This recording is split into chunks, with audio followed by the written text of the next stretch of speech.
Hello, welcome back to my channel, Snips by Kelly. I'm Kelly, and today we're going to learn how to create custom block titles on your Cricut. Super fast, super easy, and a great go-to to make these wonderful block letters to customize your titles that you can back with cardstock, pattern paper, or even inking and stamping techniques.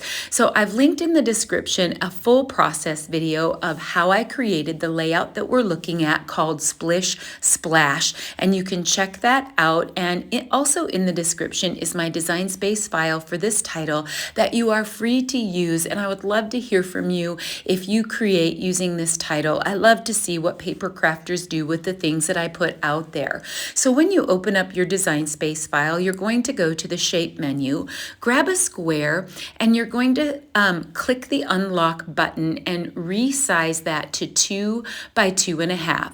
I'm using a 10.5 inch White Daisy base on this particular layout, so I want each of the block letters to be able to spell Splish Splash and fit across a 10.5 inch page. So this is the size that I came up with that I would need, but of course you can make yours any size that you want based on how many letters are in your title. So I've actually hit the plus sign several times because I wanted to do the example at least 3 times for you to watch it over and over. It's super simple and it's just basic slicing, but I like to show that multiple times. So go ahead and grab text. This is just a Cricut Sans system font.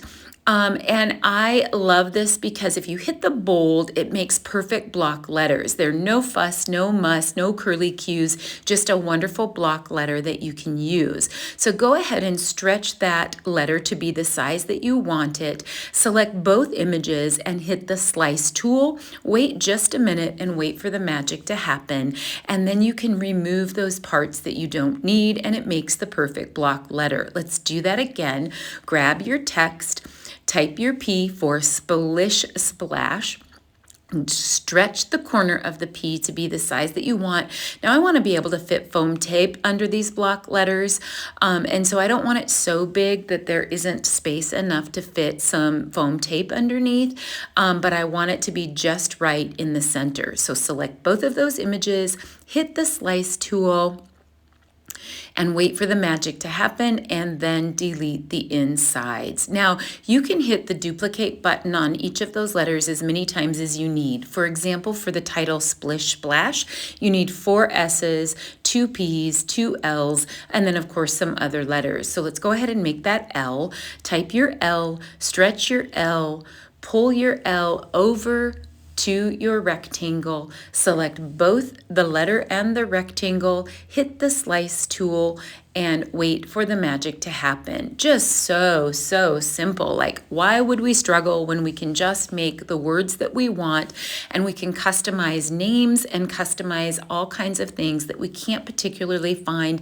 in a sticker or a die cut that we want to say. And I love backing block letters like this and adding that extra added element of interest. It's super fun. So yeah, I totally would love to hear what you would like to create with this, and if this was helpful for you, so shoot me a comment. But I've actually included the Design Space link with this already completed, so you can create one of your own, or you can use my Splish Splash title that's already ready to cut by simply clicking in the description of the video and clicking on the Design Space link. Be sure to hit subscribe and watch any of my future videos that give you extra Cricut tips and how to use your Cricut with scrapbooking. I love adding Cricut elements to my scrapbooking pages to elevate those, and I can't wait to see what you do with this. Have a wonderful day, everyone, and happy scrapping. Bye-bye.